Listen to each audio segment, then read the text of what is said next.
会讲到哪里呢？其实我第一个想到的地方，其实刚刚有提到是维也纳。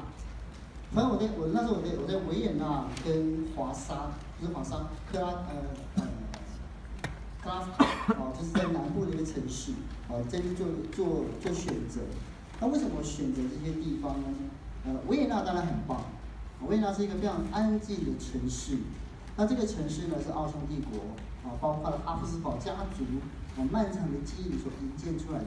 这个城市有一种贵气，就是有这种贵气是我们难以想象跟比拟的那当然还有非常多19世纪全新的一个城市的理念在里面。它当然也非常的棒。如果说我的话，我会介绍哪里？维也纳市中心有一个装置艺术美术馆。这美术馆里面呢，是人类开始发展跟那个新的艺术形式，尤其是 Art Deco， 还有新艺术风格两个最重要的地方。你可以看到克里姆，你可以看到喜乐，你可以看到很多很棒的地方。那另外一个我会特别提到的是那个博物馆 corner， 这博物馆区。博物馆区它原来是一个政府回收的地，当时他们在讲说要不要盖宜家那个合宜住宅，或是那个公民住宅，就到最后呢，当时的执政者力排众议，他觉得他们是集皆思想之后，他觉得这一块土地应该做最有效、最持久的开发，那就是既然奥地利，既然维也纳是个艺术之都、艺术王国，那就把所有的那些无家可归、流浪的艺术家全部请到这边来居住。他们基本上一开始第一期盖了4个博物馆。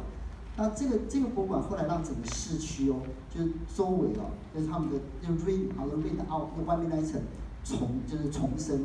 可是如果在台湾的话，就会有一个问题，比如说你是不是图利某一些财团，对不对？你为什么你站在这边，那旁边的房价就会涨嘛，对不对？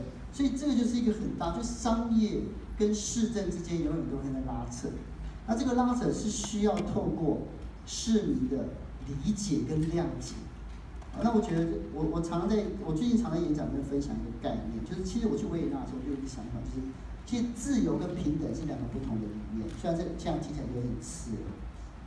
你平等的国家，我们假设马克思他理念下的共产世界平不平等？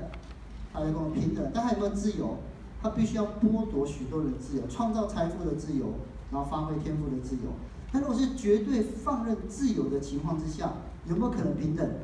没有可能平等，因为有些人就是比较有才华，他比较有方法，比较有手段，他可以去获取最大的报酬，他可以去获取最大的 whatever 他想要的东西。所以自由跟平等一直都是拉扯的。如果你要自由，就不可能会有平等。所以现在的民主政治就在这2个地方来拉扯。